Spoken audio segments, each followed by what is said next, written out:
Hi guys, it's Jessica D1987 coming to you guys once again tonight to do another video. This video is going to be a video request. One of my subscribers is currently thinking about enlisting into the Marine Corps. So that's a very big decision, a very big step, and I'm happy that they watch my videos and learn something from them. But she had a couple of questions which I'm happy to answer because I had no one to answer those questions for me when I decided to join the Marine Corps 5 years ago, and I was the first one in my family, or first one that I knew of, that had joined that branch. I had other family members that were in the Navy, Air Force, as well as the Army. So pretty much her question was, what should she expect as a female going to the military, going into the Marine Corps specifically, because that's the only one I can really talk about since I was in the Marine Corps. And I'll try to go through as quickly as possible because I can really talk about this topic all day long. But first off, when you decide that you want to join the military, specifically the Marine Corps, you are going to need to talk to a recruiter and discuss your options. From there, he or she will talk to you about the ASVAB, which is the military kind of placement test, like the SATs or the ACTs that you take in high school for college. This one is going to determine what your job, your MOS, is going to be in the military, depending on your score. You want to try to score as high as possible. It's a very long, boring test. You can study for it, but pretty much it's common sense answers, and if you've done well in school, then you'll do well on the test. You even get points for getting your name right on a test. Once you take that test and once you have talked to your recruiter, you will set up a your boot camp date, the date that you'll be leaving to go to Marine Corps boot camp.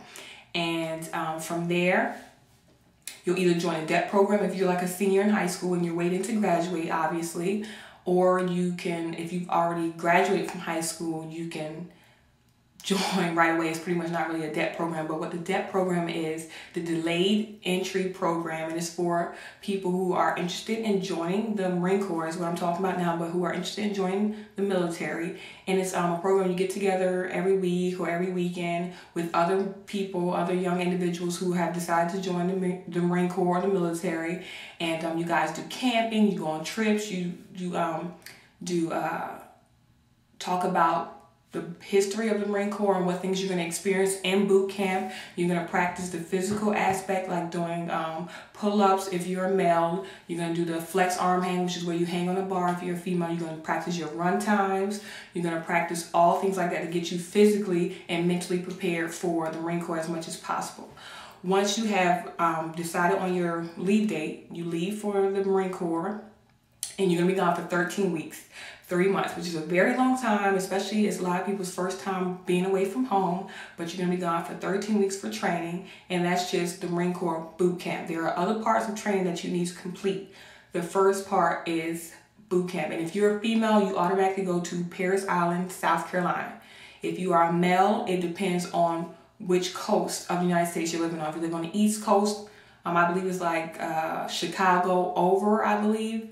That part of the Midwest over to the East Coast, you're going to go to Parris Island as well for your training. And if you're living on the other side of the United States, on the West Coast, you're going to go to Camp Pendleton to do your training, which there are a lot of hills. It's not flat at all, so your training tends to be a little bit more difficult, I've heard.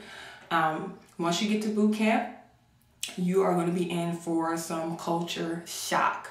Like I said, this is a lot of individuals' first time away from home, so this experience is going to be like anything that you've ever experienced being at home with your parents or who's ever was raising you.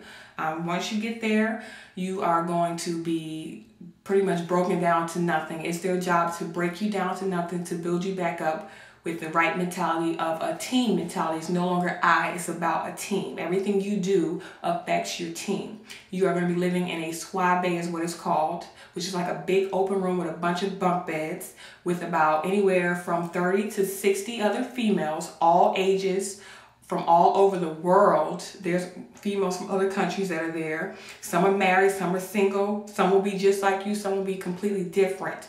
Some have never experienced anything like this. Some are coming from other branches of the military. So that's what it's going to be. You're going to have a bunkmate, a footlocker where you keep all your gear in.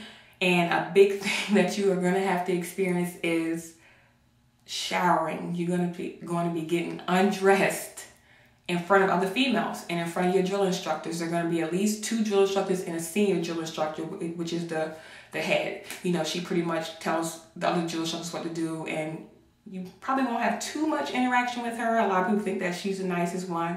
Usually they're the meanest one, but you think that they're the nicest because you don't get that much interaction with you.